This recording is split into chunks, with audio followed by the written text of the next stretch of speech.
En allant au Pérou, je voulais faire un documentaire écologique en traversant le nord du pays, de Trujillo jusqu'en Amazonie. En allant au Pérou, je voulais parler de l'eau. De l'eau dans les montagnes, de l'eau dans la forêt au travers de 3 exemples. Le sanctuaire de Calipui, le projet Conga et l'Amazone.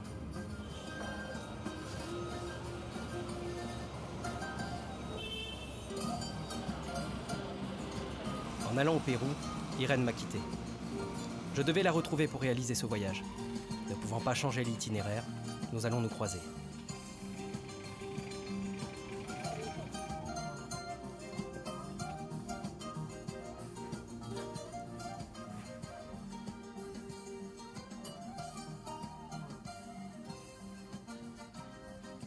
Voilà 4 jours que le voyage a commencé depuis Paris, au travers de trains, de voitures, de bus, d'avions, d'autres bus, de minibus, et maintenant à pied.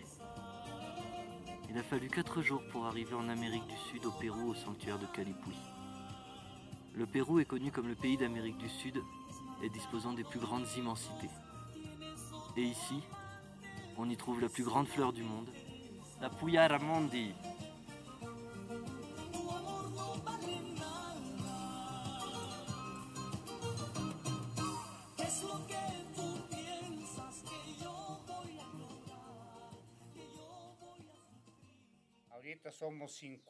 En ce moment, on est 50 et on était 90 familles à vivre ici, dans ce lieu. Et on parle autant d'une partie dans le sanctuaire national et d'une autre à côté du sanctuaire. C'est la quantité de familles qui vivent ici. On est bien quasiment 90 familles à vivre ici. Il y en a 50 qui vivent ici et en haut 40-45, ce qui fait 90. Avec ceux qui sont partis en rendant leurs terres au gouvernement, il ne reste qu'une quinzaine de familles dans le sanctuaire. Et ici, on est toujours 50 de ce côté-là. Dans le village de Coyanguida, j'y suis resté 3 jours. J'ai donné des cours d'anglais à l'école et fait un atelier vidéo, un tour de magie à la Méliès. D'après le cadastre, l'école est située dans le sanctuaire et doit être fermée. On ne peut pas parler de village à Coyanguida, plus de maisons éparses. Je n'ai pas voulu filmer les murs en torchis recouverts de papier journaux, seule protection contre le froid. Ni le puits commun où l'on fait sa toilette, ni n'ai pu filmer comment avec une batterie de camion, on recharge ma caméra. L'intérieur des maisons est très sombre. L'élevage des couilles dans la cuisine n'est pas visible à l'objectif.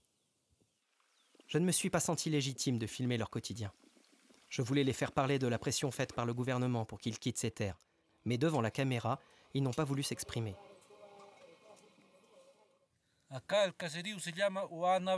Ici, ça s'appelle Uanabamba. Je suis parti aller marcher parmi les Puyas. Irène y travaille avec l'employé du sanctuaire. On a pu un peu discuter, mais pas faire d'interview sur leur travail. On se retrouvera dans une dizaine de jours pour aller marcher. En attendant, je me dirige vers Caramarca, la seconde étape du voyage, à une vingtaine d'heures de route. Les montagnes ici sont célèbres pour 2 choses, les sources d'eau chaude et le poète César Ballero, qui ramène du tourisme local. Le minerai dans les montagnes ramène les grosses entreprises.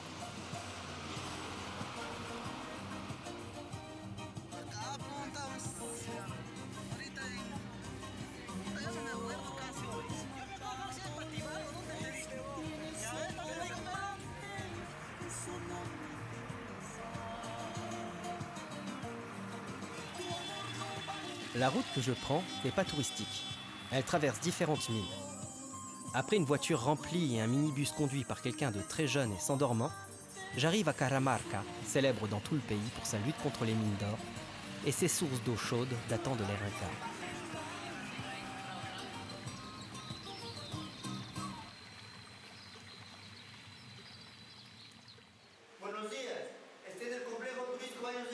Bonjour, ici c'est une salle de bain des bains de l'Inca. La pression est réglable. Le petit, c'est le froid. Le gros, c'est le chaud. Avec le bouchon, vous fermez la baignoire. L'eau arrive et vous pouvez vous faire des shampoings.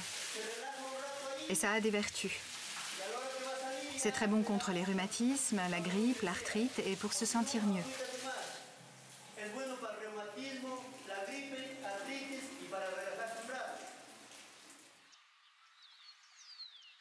La future mine d'or menace l'équilibre de l'eau. Ces sources ont déjà été fermées quelques fois suite à des fuites de produits toxiques dans les nappes phréatiques. La population est bien informée des risques écologiques. Le projet Conga se trouve en face, à Yanacocha, qui est de ce côté-là. Ils ont détruit les lagunas, toutes les zones d'eau pure, et c'est pour ça qu'ici les gens ne veulent pas de mines. Ils ne veulent pas du projet le plus grand du monde, ce qu'est le projet Conga. Au niveau mondial, il y a le seigneur Chaupe qui vit par là-bas et qu'on menace pour qu'il cède son terrain pour l'exploitation de l'or. Ici, la ville est majoritairement agricole et les mines veulent l'exploiter car les gens d'ici ne veulent pas de mines.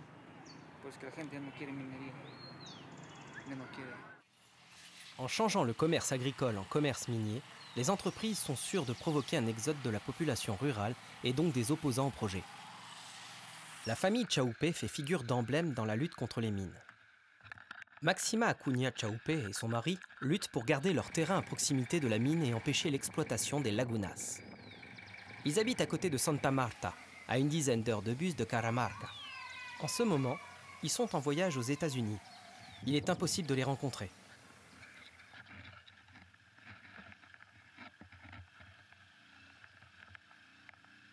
Le conflit majeur se situe au niveau des lacs de haute montagne, les lagunas, de véritables réservoirs d'eau potable et de légendes à sirènes pour la vallée. On m'emmène à 10 km du village en admirer une, mais personne ne veut aller plus loin. On dit que l'armée tire à vue sur les personnes sans autorisation.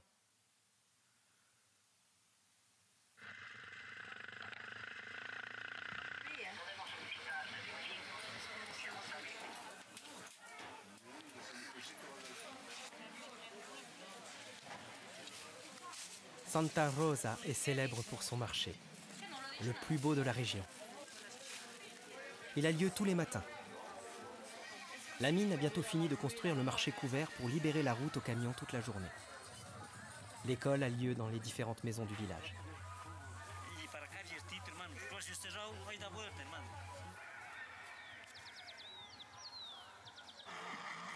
À la foire aux bœufs, j'y fais la rencontre d'un jeune ingénieur de la mine qui habite à côté, dans une ferme.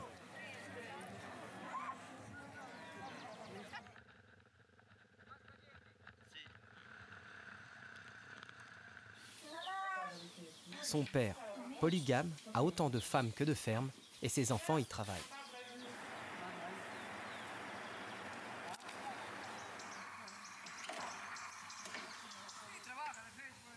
Les fermiers creusent la terre pour emmener l'eau courante. Il y a déjà l'électricité au village. Et la première ampoule est à 3 heures de route.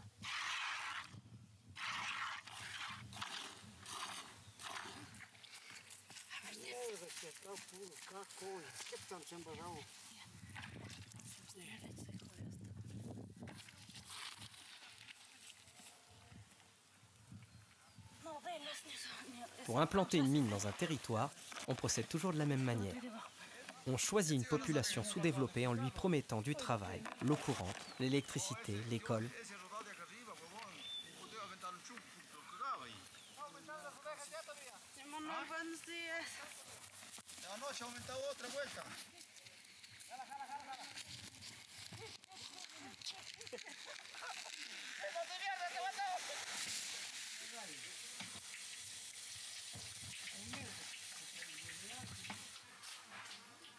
La région est célèbre dans tout le Pérou pour son fromage.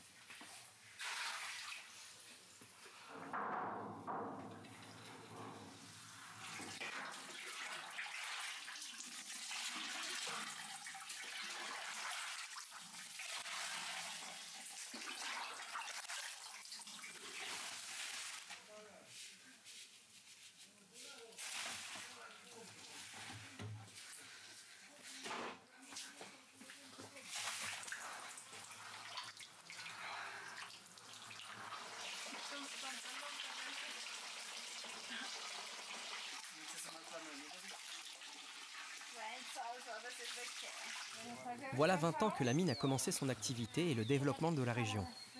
Pour l'instant, elle est en service minimum. Lorsqu'elle tournera à pleine activité, toute cette région disparaîtra.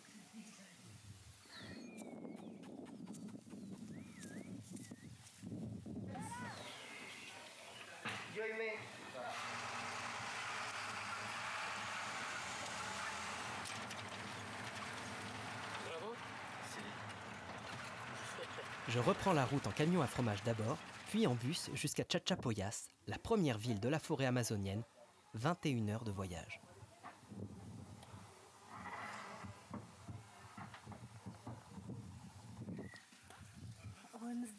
Buenos días, señorita.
La cascade de Chachapoyas, 800 mètres de haut, une des 3 plus hautes cascades au monde, une des 3 sources principales de l'Amazone.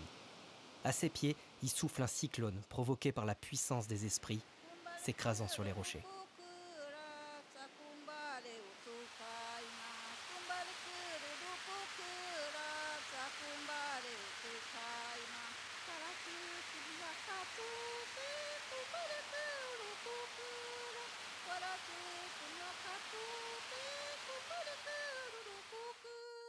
En Amazonie, je suis rentré dans un autre continent, celui de la forêt.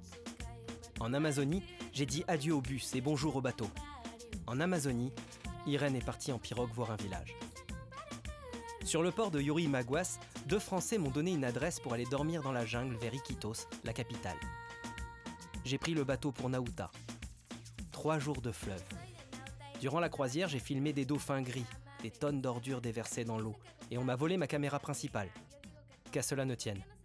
Je continue à la GoPro. En Amazonie, on pourrait parler de plein de problèmes.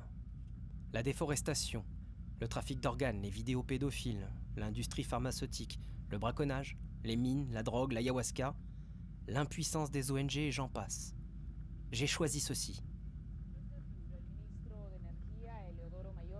Que 10 días demorará retirar el derrame de petróleo en Loreto y que en los próximos días se anunciarán los cambios en Petroperú. Ay, qué bien. Mire el espesor. Todo es crudo. ¿Este es un animal? Un pescado, señor. Bañado en petróleo. Mira. Este es un pescado. ¿Cuánto hay ahí? ¿1,5 metros? 2 metros. Las reveladoras imágenes mostradas por Panorama del derrame de petróleo en la quebrada de Curinico, en Loreto, producido por una avería del oleoducto de Petroperú, sumadas a las explicaciones de este alto directivo de la empresa, provocaron una mayor indignación. La zona no ha estado llena de petróleo, no es petróleo, ha sido agua. Fue tal el rechazo de la ciudadanía que el ministro de Energía y Minas, Eleodoro Mayorga, tuvo que anunciar la reorganización del directorio de Petroperú. Cambios que se anuncian en medio de la publicitada modernización de la refinería de Talara, considerada el megaproyecto energético más importante del país, con una inversión de 3.500 millones de dólares. Se supone, quienes más conocen, quienes han estudiado y quienes tienen que asumir responsabilidad por la decisión de 3.500 millones de dólares, deben responder a lo largo del tiempo.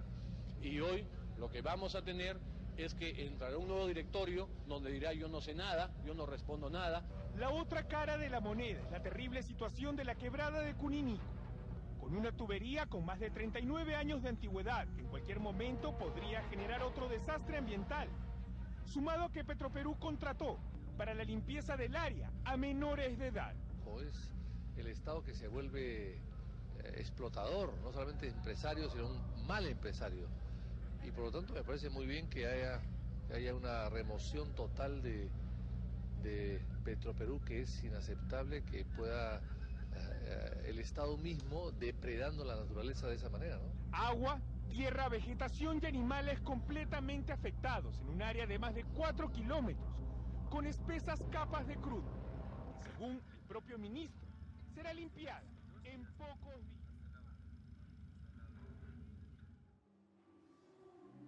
Todas las afirmaciones que hace Petroperú, Toutes les affirmations de Petropérou, toutes les affirmations à propos des marais de pétrole sont des mensonges. D'abord, ils ont dit avoir nettoyé le fleuve. Pour eux, les marées noires ne sont pas allées dans le fleuve. On a nettoyé avant que ça arrive dans le fleuve. Mais il a fallu plusieurs jours pour couper la fuite se déversant dans le fleuve. Et les gens ont vu le pétrole s'y écouler. Mais ils le nient. Pendant qu'ils le niaient, ils jetaient une substance qui colle le pétrole au fond de la rivière.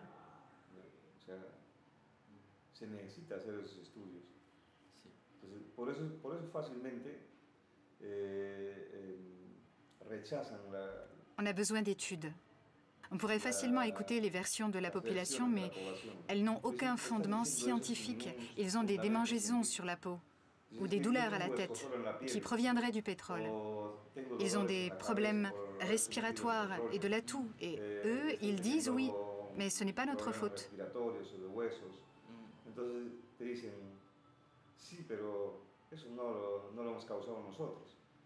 Il y a toutes les preuves, mais pas de fondement scientifique pour prouver cela.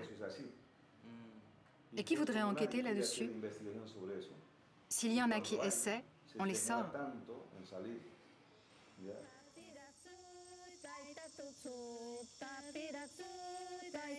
Oh my goodness.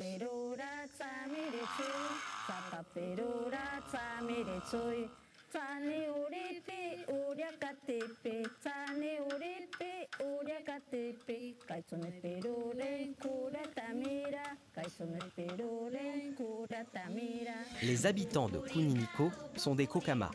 Avant d'aller les voir, je me repose chez Tim, un Anglais qui m'accueille avec beaucoup de gentillesse dans la jungle, puis part quelques jours à Puerto Prado, un village Kokama à 30 minutes de pirogue de là, et ne souffrant pas de la catastrophe. Les gens du village vivent de l'artisanat et de la forêt.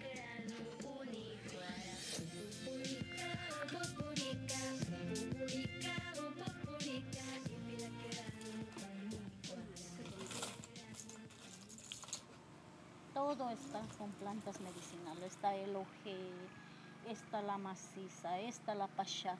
Todos son plantas. Toutes ici sont des plantes médicinales. Nuestros abuelos antes On utilise les curaban plantes, con la eso. ojé, la masasa, la pachaca, elles sont toutes médicinales, avec lesquelles nos ancêtres nous guérissaient. Nous utilisons peu les produits pharmaceutiques. Majoritairement, nous utilisons les plantes médicinales pour faire nos remèdes. C'est ce que nous autres avons maintenant et que nous perdons en ce moment, mais nous continuons notre tradition. Pour l'organisation, c'est simple, nous nous en occupons tous. Parce que si tu fais un travail individuel, tu ne vas rien faire. Parce que quand nous sommes tous unis, nous pouvons atteindre l'objectif que nous voulons.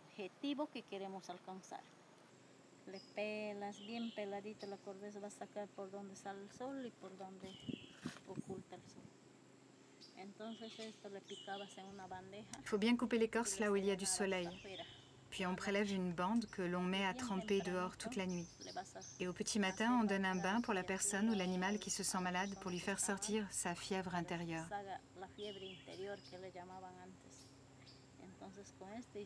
Et on lui fait boire une cuillère du liquide.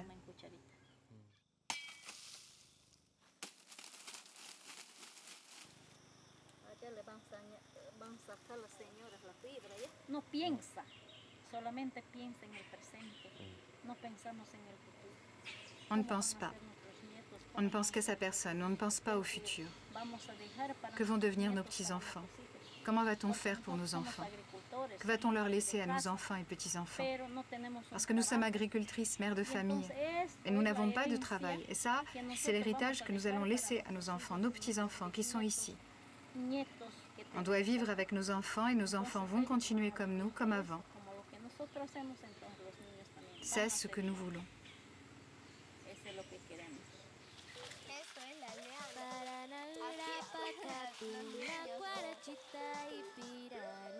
Avant de partir, j'avais promis aux enfants de leur faire un film. Alors nous sommes allés dans la partie de la forêt qui leur est dédiée et avons improvisé cette machette magique.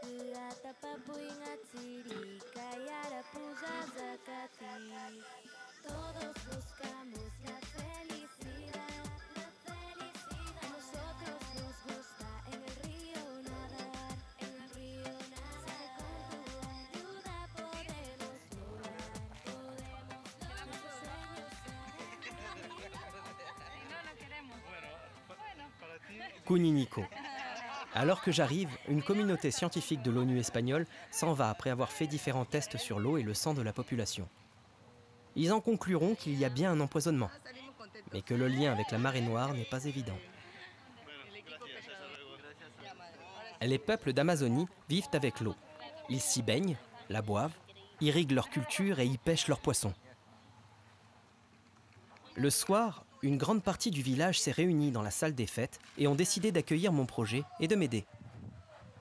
Je vais aller à la rencontre des femmes du village, voir la zone de rupture, les champs, et faire un atelier dans une école. Hébergé chez le pasteur du village, il y a toujours quelqu'un à côté de moi pour ma sécurité, car dans la communauté, certains travaillent pour Petroperú.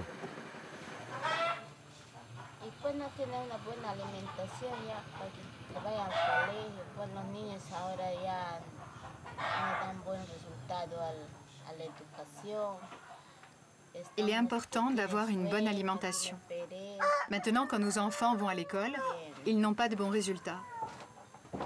Ils ne se concentrent pas bien, ils n'ont pas d'énergie. Ils n'ont pas la concentration que donne une bonne alimentation. Ils ne grandissent pas bien, ne prennent pas de poids. Quand on a fait les contrôles de santé aux enfants, ils nous ont dit « Madame, nourrissez-les bien ». Et comment peut-on faire car nous n'avons plus d'aliments sains, équilibrés?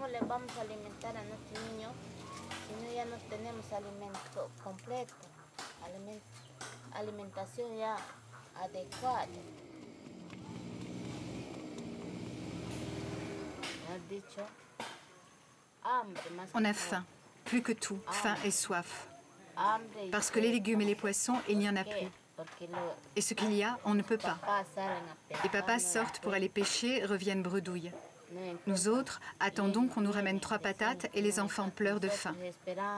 Les parents sont préoccupés car ils ne peuvent rien ramener à manger à la maison. On nous jure que l'on peut pêcher les poissons, mais ils n'en savent rien. Ils ne sont pas dérangés qu'il n'y ait pas de poissons que l'on peut manger à côté de la maison. Et tout est comme ça. Et je ne suis pas la seule. Toute la communauté, toutes les mères d'ici le sont. Car c'est la question de la nourriture plus que tout.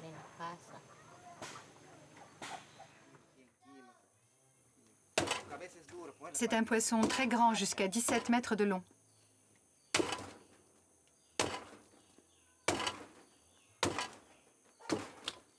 Et sa tête est très bonne.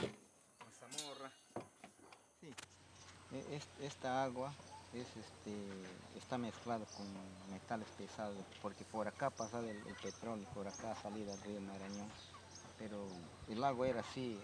Toute cette eau est remplie de métaux, car c'est par là qu'est passé le pétrole pour entrer dans le fleuve Marañón. L'eau n'est plus comme avant à cause du pétrole et en plus du canal. Mais avec la marée noire, les métaux lourds sont fixés dans la vase. Mais les gens continuent de l'utiliser pour laver leurs vêtements, on peut s'y baigner, mais cela est urticant.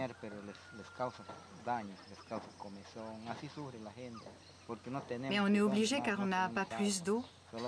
On n'a que l'eau de pluie pour boire et faire la cuisine, se laver, rien d'autre. Et avec les métaux lourds, nous ne pouvons pas utiliser toute cette eau.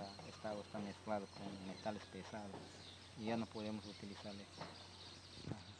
Eso es todo.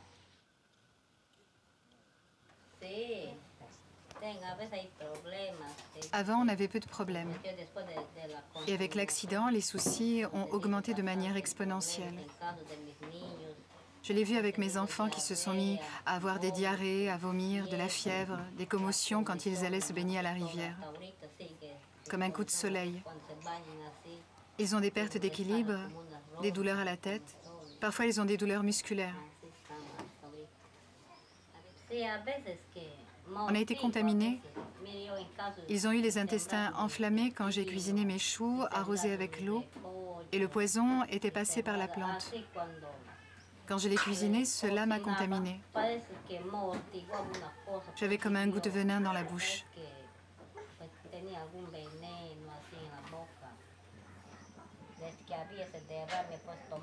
Depuis la marée noire, on boit l'eau de pluie parce que l'eau d'ici n'est pas bonne pour nous. Je sais que ce n'est pas bon car depuis la marée noire, on ne boit que l'eau de pluie, car l'eau de la rivière, quand on la boit, on a des douleurs au ventre, des diarrhées et on doit aller à Nauta. On doit aller sur la berge, faire signe au bateau qui des fois est rempli et ne nous prend pas et qui doit bien vouloir faire un détour pour nous prendre.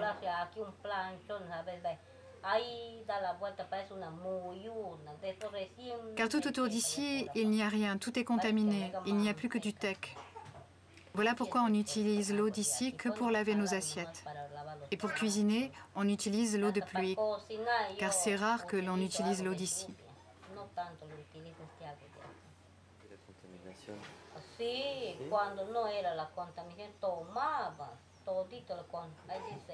Et avant la contamination, on la buvait l'eau qui passait par ici, et pas l'eau de pluie. Et maintenant, on a tous ces problèmes depuis la contamination.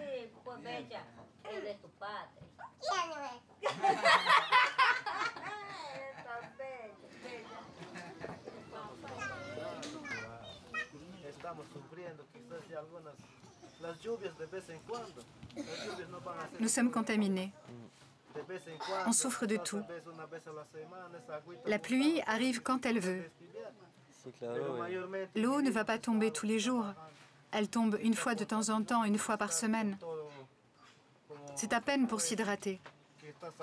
Mais la plupart du temps, on utilise cette eau à côté qui est contaminée, qui est pleine de pétrole, parce que les produits chimiques s'y sont agglutinés. Nous pouvons dire que nous autres vivons cela comme une épidémie, car l'on ne sait pas combien de temps ça va durer. Jusqu'à demain, un mois, l'année prochaine. Combien d'années devrons-nous attendre pour que ces produits chimiques soient évacués? Si Petropérou pouvait répondre à ça, cela voudrait dire que tout ce qu'ils ont dit avant, c'était des mensonges.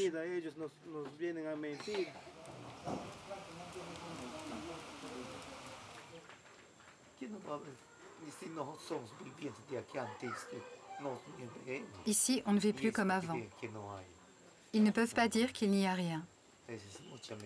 C'est un gros mensonge que cela. Le gouvernement nous a abandonnés.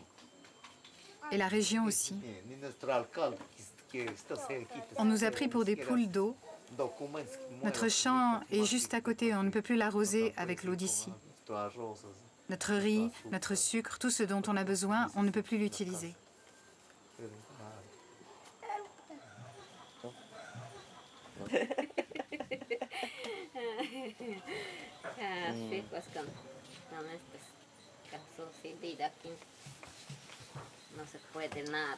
Il n'y a rien que l'on peut manger. Maintenant, on doit aller très loin pour pouvoir pêcher un poisson.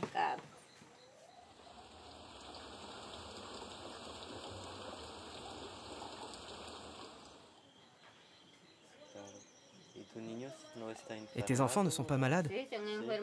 Si, bien sûr. Ils ont des diarrhées, ils vomissent. En ce moment, ces marques vont mieux grâce à la pommade. Mais regarde celle-là, c'est à cause de l'eau.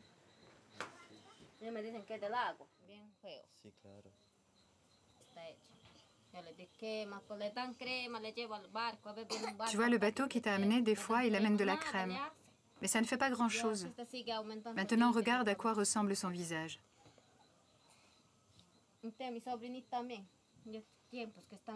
Mon petit cousin qui est ici aussi. Il habite à côté, mais tout son ventre est bien blanc à cause de l'eau.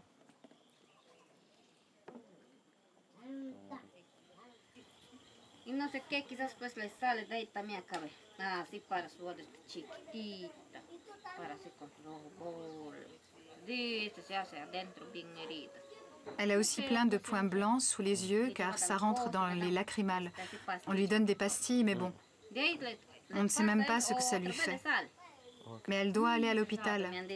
C'est un bateau avec de l'équipement médical qui nous l'a dit. Il lui faut des lunettes et on n'a pas d'argent. Y no puedo ya porque no hay plata. Me digo bien triste la vida ahora. Es muy lindo de compartir como este.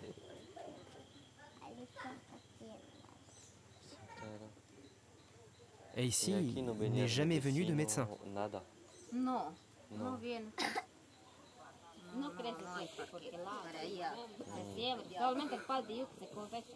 Pero el plátano no. On ne nous croit pas, mais l'eau les tue lentement, simplement. Leur père dit que c'est à cause de ça. Les bananes sont pourries quand on les cueille, à cause de l'eau. C'est pour cela qu'on n'en mange pas. Les bananes sont farineuses, tout est sec ici.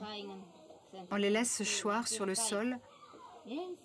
Alors on a acheté un autre champ bien plus loin, par là, pour produire nos légumes.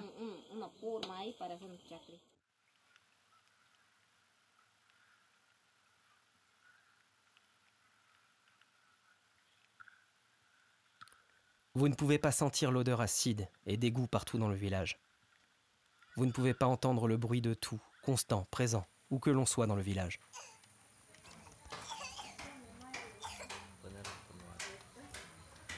Je regrette vraiment de n'avoir pas pu filmer l'assemblée du village, le premier soir de mon arrivée. Tout le monde était assis face à moi. Je devais expliquer dans un espagnol encore rudimentaire ma venue ici et mes intentions.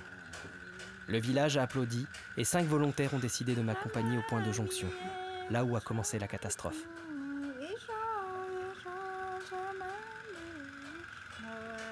Deux heures de pirogue à contre-courant sur cet affluent sont nécessaires pour y arriver.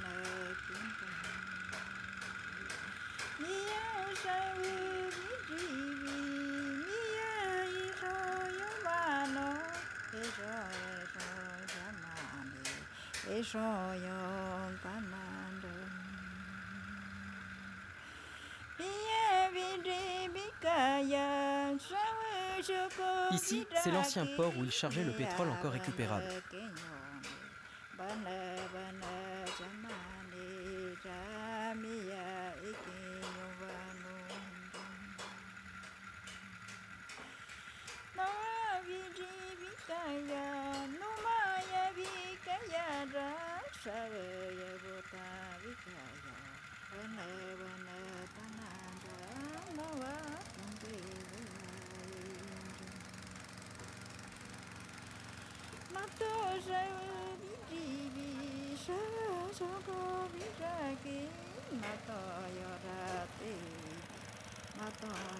Sur la route, on croise des gens revenant de leur champ à 3 jours de pirogue en aval de la rivière.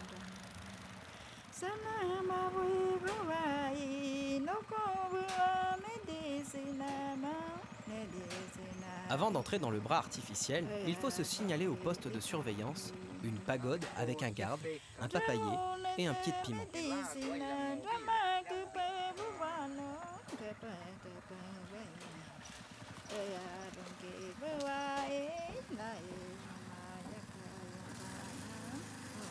On passe plusieurs barrières de rétention et la forêt s'assombrit, comme mourante.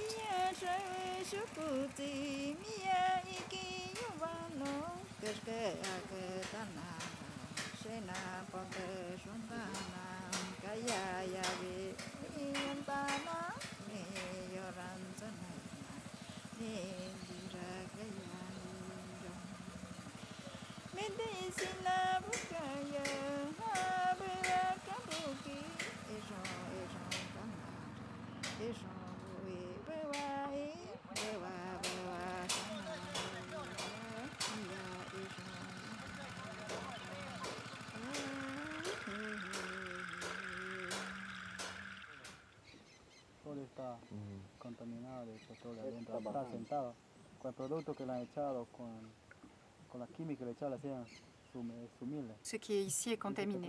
Quand on a nettoyé, tout le pétrole a été enfoui dans la terre. C'est ces produits chimiques qui provoquent les maladies qui nous rendent malades.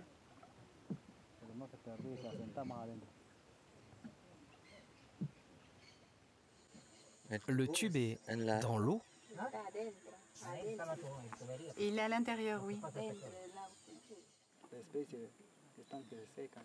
Tous les arbres sont secs. Normalement, en cette saison, les aguarrés sont pleins de fruits. Mais là, il n'y a rien à cause de l'impact de la catastrophe.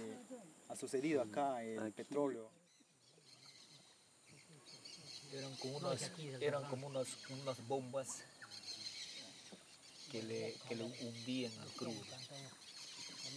Todito este sitio que ves, este era el derrame. Il y a comme des bombes pleines de pétrole et prêtes à exploser. Sur tout ce site, c'était la marée noire. El escogris es para que amortigue un poco todo lo que es el hidrocarburo.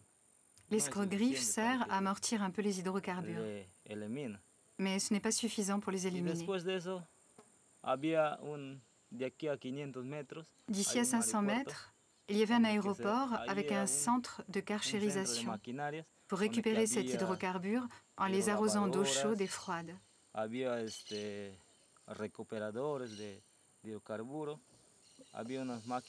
Pour nettoyer tout ce qui était collé aux arbres, c'était à l'eau chaude. Mais ce n'est pas suffisant pour l'enlever. Les arbres sont toujours en train de mourir. Comment peut-on soigner la faune et la flore? Tout ici est déjà mort.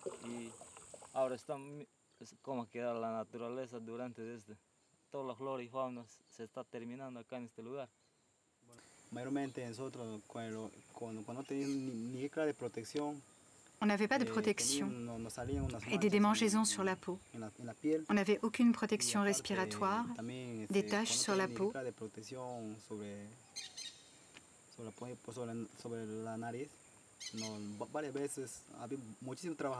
Et la plupart des travailleurs s'évanouissaient en masse.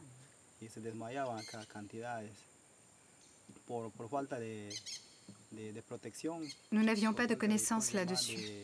Notre communauté est très pauvre. On nous a donné ce travail pour nettoyer la marée noire. Alors on y allait comme ça, sans connaître les risques auxquels on s'exposait.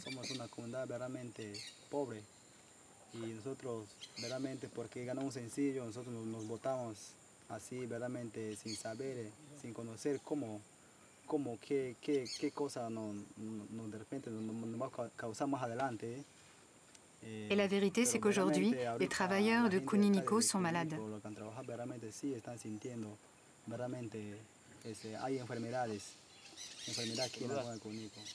Y como vuelvo a decir que de aquí a 500 metros fue recuperado 2.500 barriles, recuperamos de aquí a 500 metros. Y ahí era el aeropuerto que de ahí recuperamos, de ahí transportamos. Et là, à 500 mètres, ils ont récupéré 2500 barils.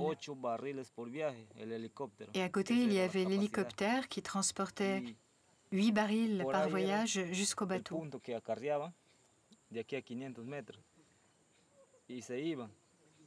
13 fois par jour, c'était la capacité maximum de l'hélicoptère. Et nous, on était là-bas, à 500 mètres, dans le canal d'exploitation, avec le pistolet à eau pressurisé pour faire sortir toute la terre contaminée et tous les hydrocarbures qui flottaient sur l'eau.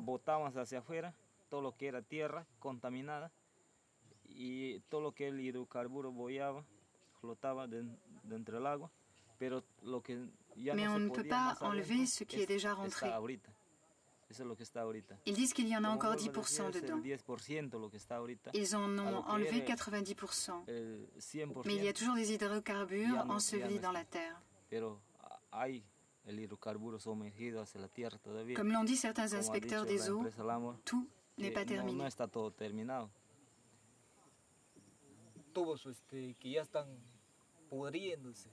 Le tube, on ne sait pas s'il est en train de pourrir. De combien de temps il lui faudra car il est dans l'eau. Et l'eau oxyde le tube.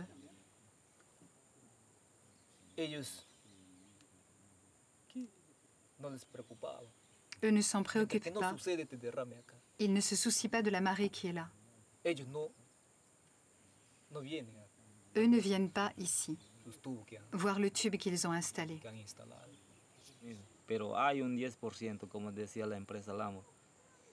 Mais il y a bien 10%, comme l'a dit l'entreprise L'amour.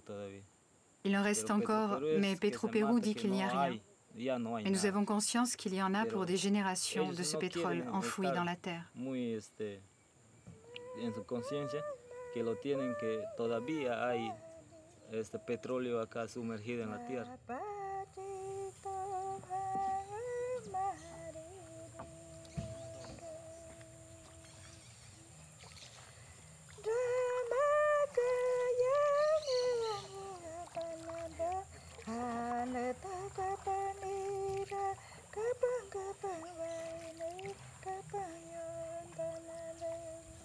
Faisons un calcul.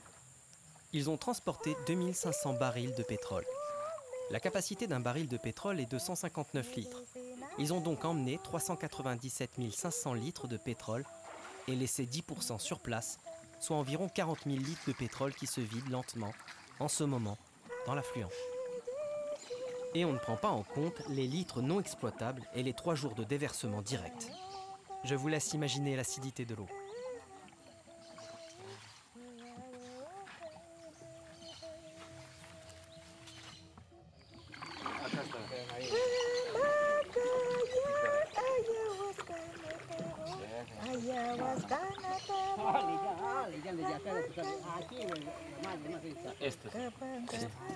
Esa grande. Este. Ahí está bajando. Ahí está, es más doble.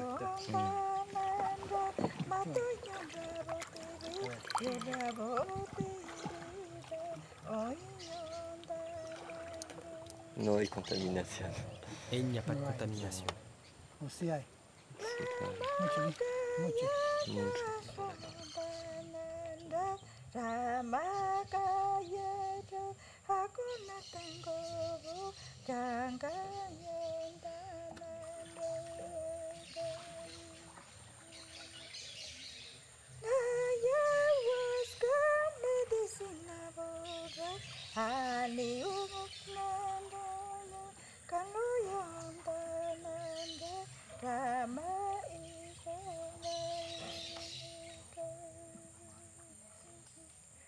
Sur le retour, j'ai senti la fièvre arriver. Alors qu'il me montrait les arbres morts, les douleurs intestinales ont commencé. La nuit fut terrible. Les toilettes sur pilotis avec une passerelle en bois, la pluie, le tonnerre. Le matin, je vais voir l'école. J'avais vu des écoles au cours de mon voyage. Des enfants souriants, calmes, intéressés par tout. Que ce soit dans les montagnes ou la jungle, elles sont des havres de paix. La cour de récréation de Calipuy est presque silencieuse, sans avoir besoin d'autorité. À Puerto Prado, les enfants sont sages et éveillés.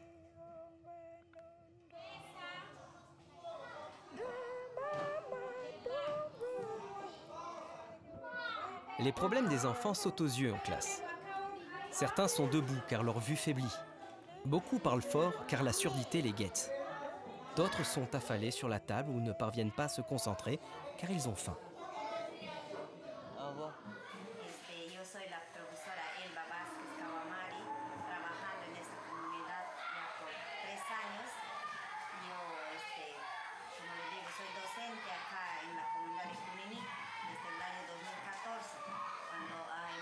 Je suis une des institutrices de cette communauté.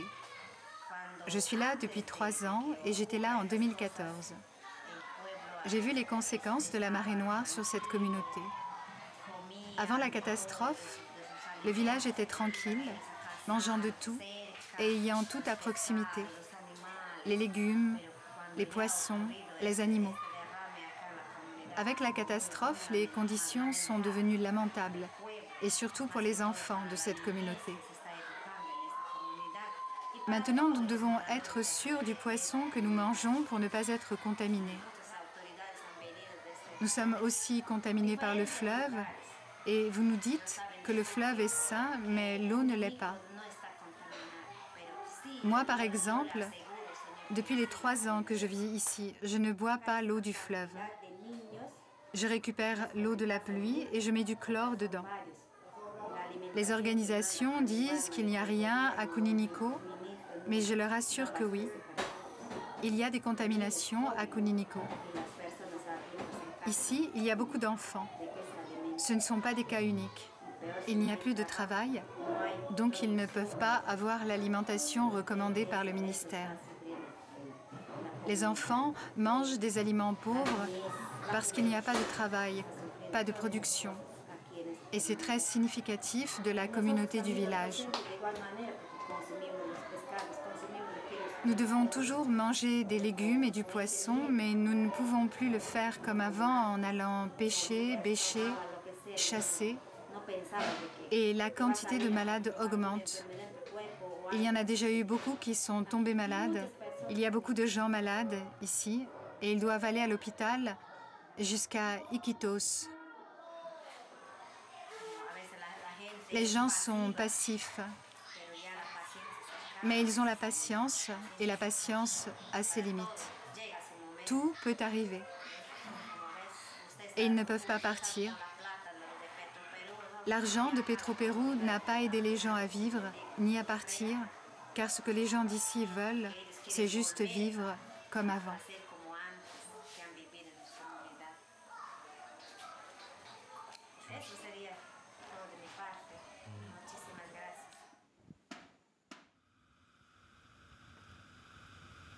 On m'a mis dans le bateau pour Nauta en urgence.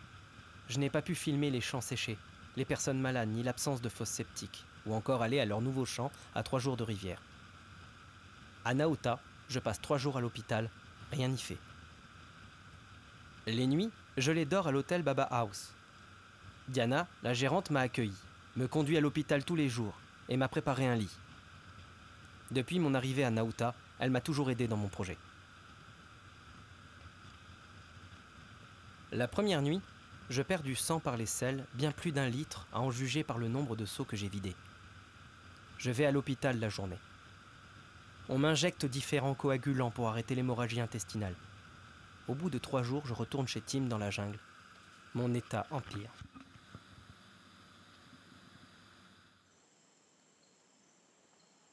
Je ne suis pas souvent lucide. Mes intestins commencent à sortir quand apparaît Mathilda. Elle est médecin chamane. Son village a lui aussi été touché par une marée noire et elle me dit connaître un remède. Elle m'a fait boire l'ayahuasca et elle a chanté cette nuit-là ces chants que vous avez pu entendre au cours du film. Le lendemain, les symptômes avaient disparu. Je finis ma convalescence chez elle, à Belén Barro, le bidonville d'Iquitos. Elle me préconise un régime alimentaire à base d'oranges et de soupe de légumes.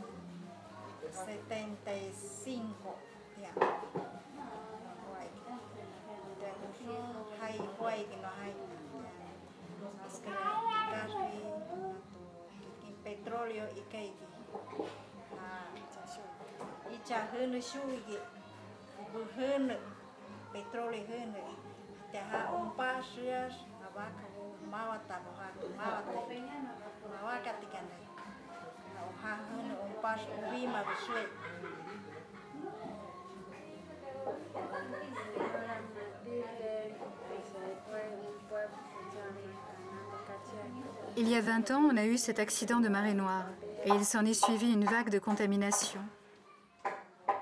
Et quand les enfants buvaient cette eau, beaucoup moururent.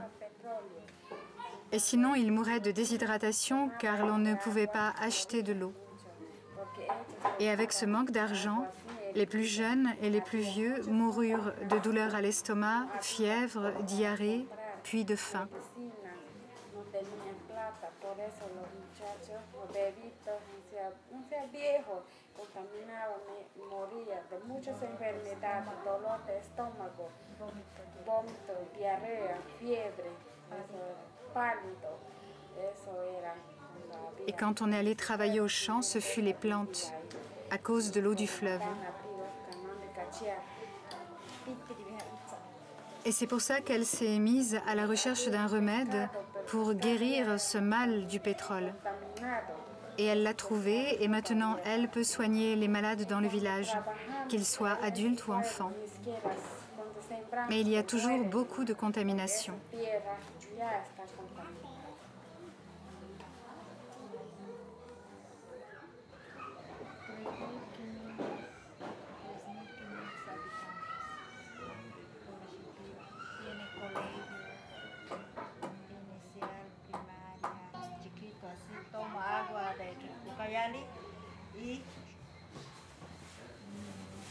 C'est ce qu'il manque là-bas, l'eau potable. Et c'est pour ça que tu es venu vivre ici, à Iquitos? Écoute, lui, mon fils, il voulait venir étudier ici et alors je suis venue avec lui à Belén Bajo, car là-bas, à Cachiaco, nous n'avions pas la possibilité de travailler. Nous n'avions pas de travail et donc pas d'argent. Je travaille dans l'artisanat et ici, il y a des touristes. Et c'est pour ça que je suis venue ici.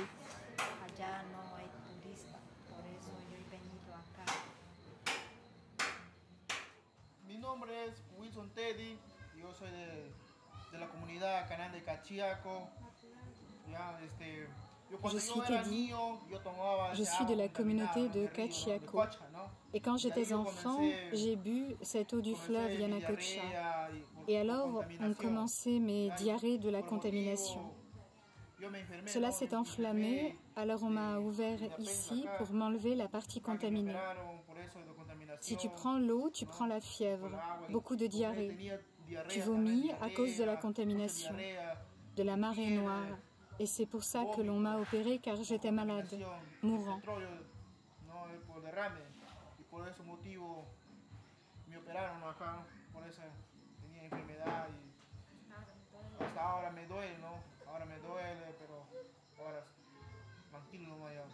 Maintenant, j'ai toujours un peu mal, mais c'est plus tranquille.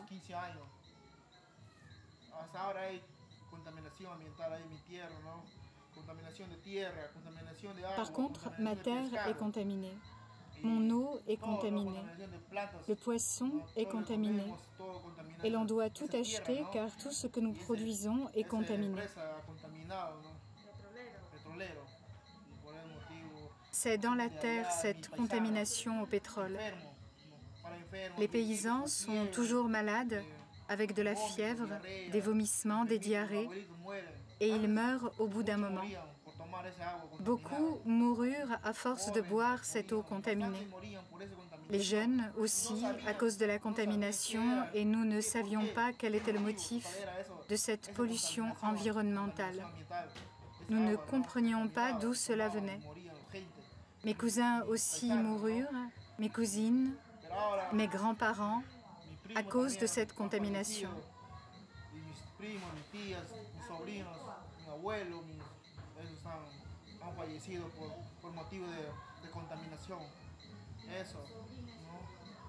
Et c'est tout. Tout est triste et on a vécu beaucoup de peine.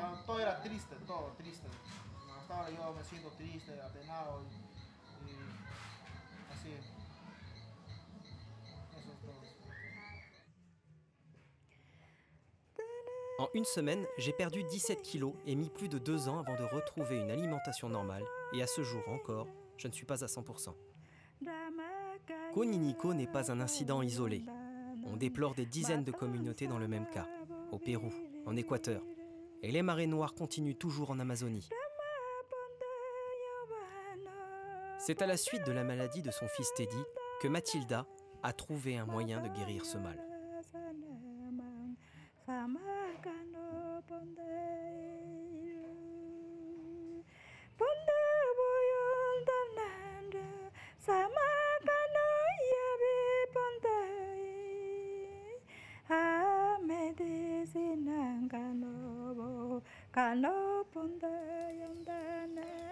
pantalla vaengendam Ramakaya Roni Hawani Wayabe pantalla Deva Sawa Mayone Sawa Mayon Tananda Pao Mayo vaengendam Ramakaya ni Tigobano Matamidikaya Naska kain tanandam Matota Shavani Abu Matom Bidikaya Naska tananda Matom Bidikaya Akin Tibukayaran Mato yang kare Hola, mi nombre es Anita. Estoy en institución educativa. Soy peruana. Mando muchos saludos. Francia, soy peruana. Hola amigos de Francia, mi nombre es Margarita. Soy estudiante. Soy peruana. Muchos saludos. Muchas gracias.